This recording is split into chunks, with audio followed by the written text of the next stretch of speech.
The housing market isn't for single people. This article came out on The Walrus, and it's about how living in Canada is extremely difficult for single people. And, at first glance, I would tend to agree with this, the premise of the article. And I actually had this conversation, very kind of brief conversation, with a neighbor of mine, a neighbor of ours, who lives a few doors down, and, single woman, and she's employed, gainfully employed and everything like that. But she was just talking about how difficult it is to afford living in the city of Toronto, specifically where I am, where we are, as a single person. So, this article, there's no question that it is reflecting the thoughts and feelings of a lot of single people, certainly in expensive housing markets like Toronto, like Vancouver, and those kinds of places. So there's a fair number of things in this article that I would love to kind of go through and talk about with a Toronto slant, but also take a little bit of a look at the methodology of some of the things that are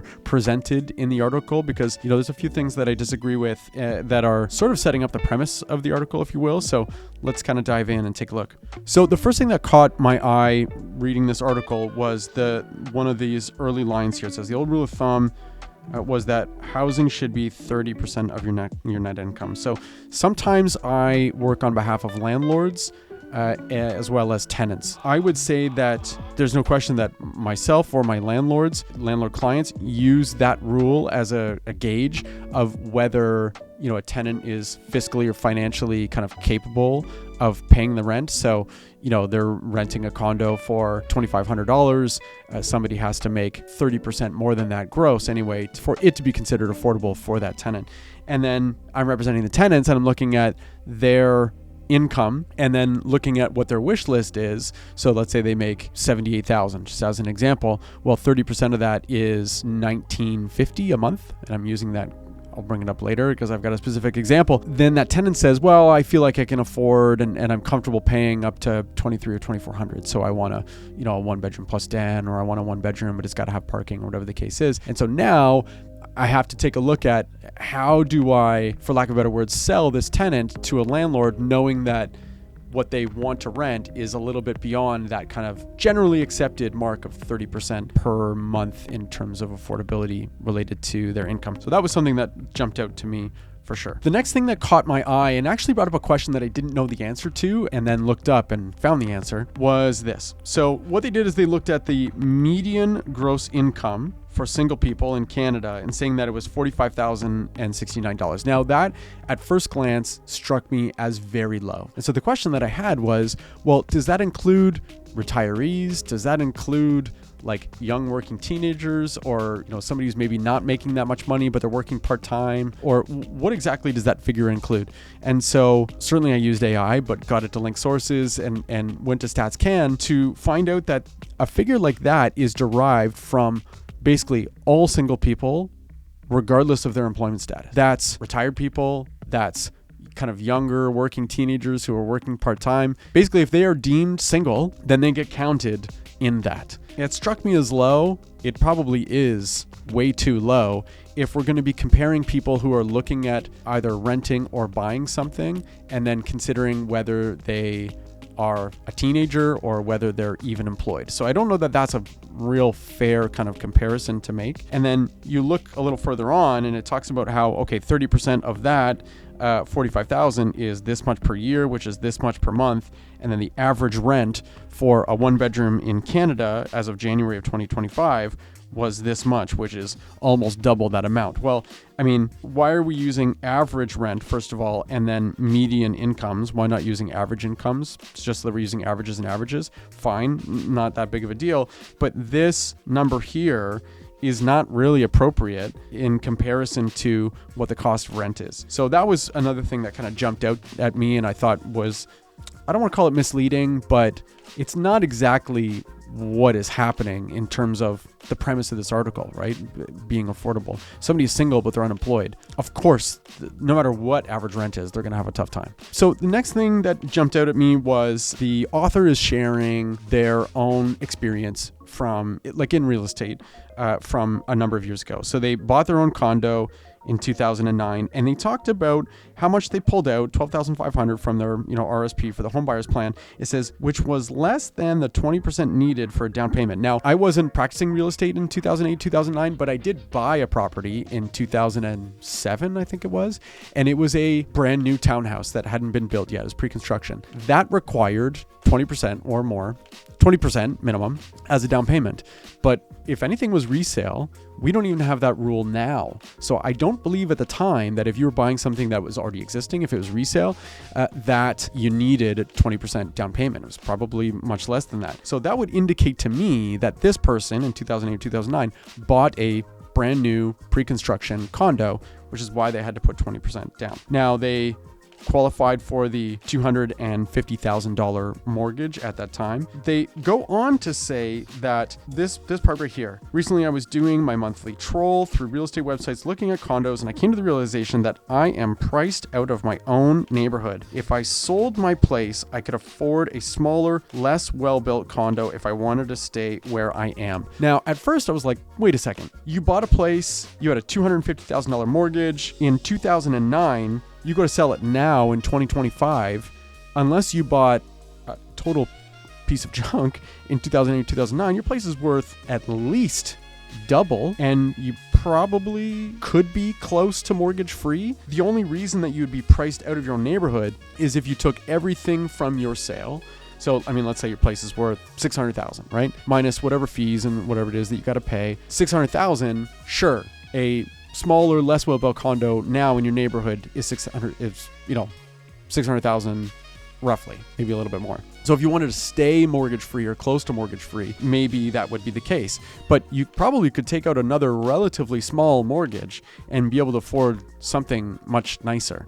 I also have to imagine that if you bought it kind of new or pre-construction in 2008 or 2009, your place is probably worth much more than $600,000. I know in my experience that places that were built in 2008, 2009, again, not knowing exactly where it is and what it is and whatever, got to be worth at least $650,000, but probably more than that. I guess it depends on what they bought, right? Was it a 1-bedroom? Was it a small studio? Was it a 1+ den? Did it have parking? Was it a 2-bedroom? Whatever. I would love to know more details to know whether that statement right there, I'm priced out of my own neighborhood, is actually true or not. Again, getting back to the title of this article, I generally agree with it, and especially with Toronto, because it's not just, this article is about housing. The housing market isn't for single people, but part of the reason that the housing market isn't for single people is because just life in general is very expensive.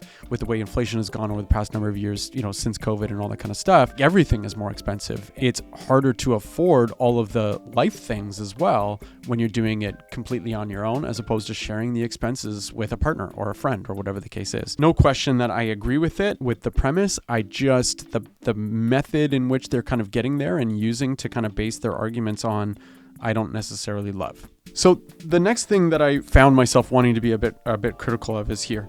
So it says, homeownership has become increasingly out of reach. In 2024, you need a household income of $137,000 to buy a condo in Toronto. Now, this article was released beginning of 2026. Why aren't we using 2025 numbers? You had access to them. So it's less than that now because condo prices have declined over the course of the years. So I found that to be maybe using numbers to kind of prove their point, but not necessarily the numbers that would be entirely in line with current trends. And then the other thing that I found to be maybe not totally appropriate is that, talking about needing $195,000 to buy a single family detached home. Well, single family detached homes, if we're talking about your average single family detached home, that isn't like a tiny bungalow. That's probably a fair amount more space than what a single person needs. So I don't know that point really backs up the argument, because why would a single person be buying a detached house unless it was something like a small bungalow, which I totally understand. I really liked this next part of the article where the author and her friend kind of were living together. They were roommates, and they explored the idea of co-buying a place together because they were already living together. What I really liked and appreciated is that they really found that out before taking the plunge. So they, for lack of a better word, aired their grievances about each other and how each other lived and realized that it was a bad idea. I think that's so important. I think that co-buying can be an option for people, and it can work for some people. The article even goes on to talk about it. 6 people in Toronto, ranging from their late 20s to late 30s, bought a place for $1.3 million and lived there together. They called it the Clarence Commons. The article goes on to talk about how the friends all kind of sat down and really kind of hammered out what their goals were, what they looked to get out of the property, what they look to get out of living together as a part of that community, how it was going to work. They really, for lack of a better word, exposed themselves on paper in terms of, what their finances were and how they treated money and how did their family kind of teach them about money growing up and all that kind of stuff. So I think co-buying can be a great option, but I do think that it needs to be something that is very thoroughly explored in depth before you get too far in the process, because you don't want to find out after the fact that you are one of 4 or one of 6 people who have committed to a $1 million purchase, and it's just not working for you because you find 3 of the 5 people that you live with extremely irritating.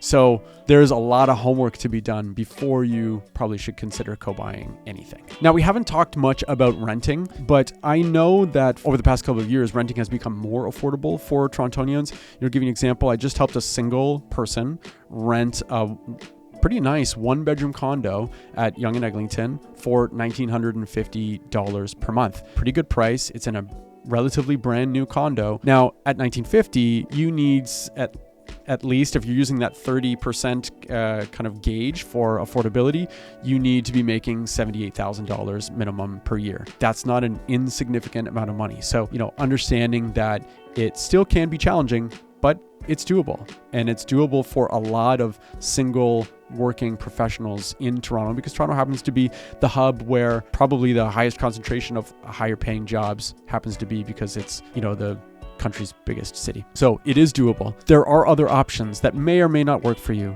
The article talked about having roommates. I have had roommates in the past. It can work great. Sometimes it doesn't. So it really depends on you and who it is that you're rooming with. And then getting back to the co-buying option, I think it also can be great. But again, I'll reiterate, a ton of homework needs to go in before you figure out whether that's a good option for you.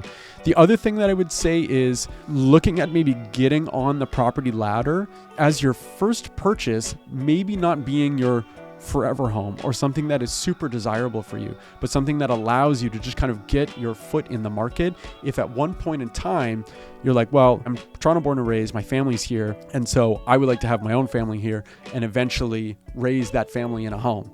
I'm single right now and I rent, and I don't want to be renting and being rent-evicted or being bounced around when I'm, part of a family of 4 and I've got young kids and whatever the case is. You may want to try and get into or onto the property ladder now with something that maybe isn't the most thrilling purchase in the world, but there are tons of amazing opportunities in the condo market, both pre-construction and resale, that would allow you to get a foothold in the real estate market and, for lack of a better expression, ride the wave, gain some equity and some appreciation in time, because I would like to think that we're kind of at a bottom or nearing a bottom of real estate prices for condos. And so when your life changes in 5 years and you've got a partner or you're maybe thinking of having a kid or something like that, you're able to take that next step on the ladder because you bought at a good time. So, certainly people are watching this and going, of course you're going to say that. You're a real estate agent. You make money by helping people buy stuff.